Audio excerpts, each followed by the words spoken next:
The last several months, I have been trying to buy and sell my first property, and so in this video, I'm going to give you an update on that, and unfortunately, I made a terrible mistake. But first, I always share my Amazon sales at the beginning of videos, so I've done $1,756 in sales today. I'm going to refresh this so that it actually focuses. Sometimes it takes a while. But let's get right into this. Honestly, I don't really feel like making this video or talking about it anymore at all because it has been such a pain in the neck, and it's probably the biggest mistake I've made financially in a long time. So let's get right into this. Basically, this was the fourth auction that I had done trying to buy a property at a massive discount to sell for profit. And so basically all of the other auctions, the payment method was different. In this auction, the deposit was done through an escrow in the auction site. Basically, most of these auctions require a deposit in order to bid, and this one was no different. You basically submitted your deposit through an escrow in their site.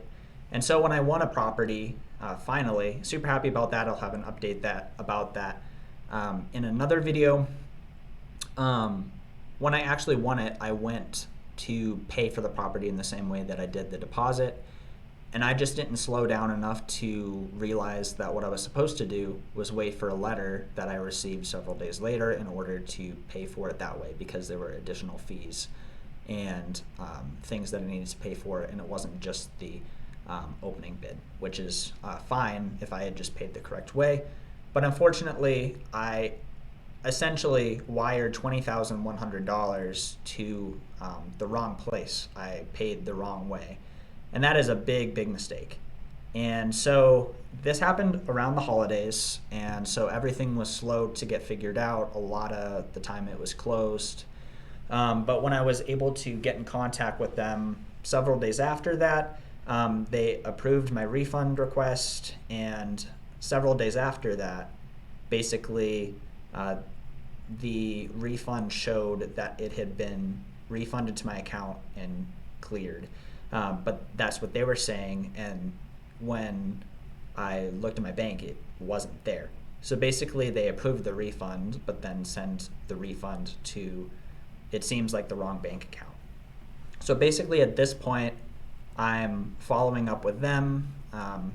Basically, they're escalating it to their financial team to get more information about this, and giving me the actual ACH number so that I can follow up with my bank to see if they have any more information, and basically going back and forth with both sides of it in order to actually get this resolved. But there's an actual possibility that I don't get this $20,100 back, and that was just like completely my fault. And that is a frustrating thing for someone who focuses so much on trying to do well in business and with money. To just potentially lose $20,000 just like that is insane.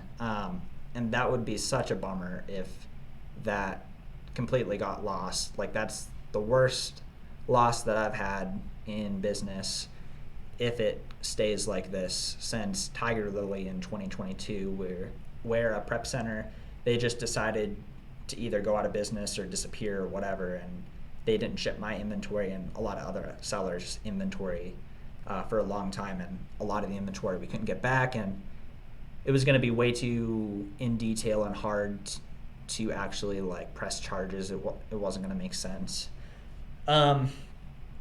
So, like, this is just a hard, like, I don't see tons of a silver lining to this.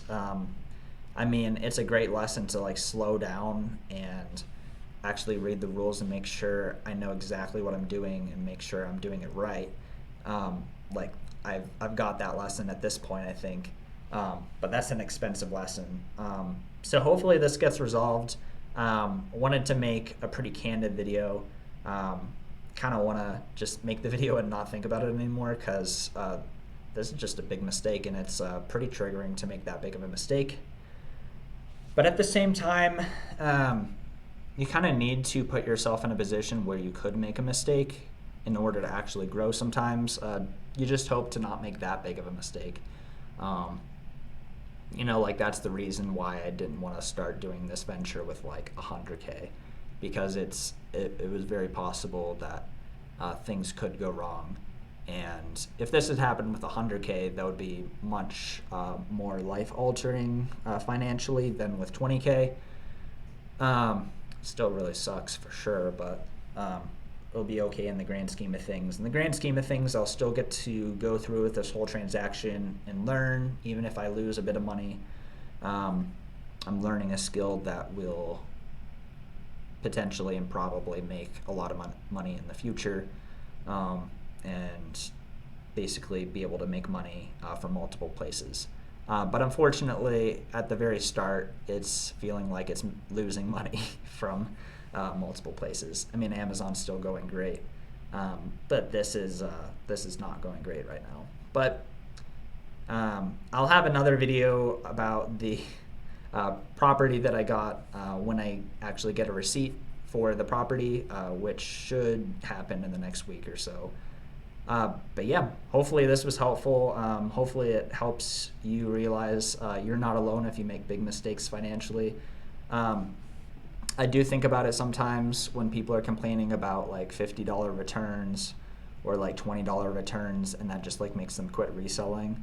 Like if you can learn to stomach some of those losses and understand it's business, that will help you put yourself in a position where you can actually make more money, because like most of the people who are profiting a lot on Amazon are also getting lots and lots of returns. This is very different.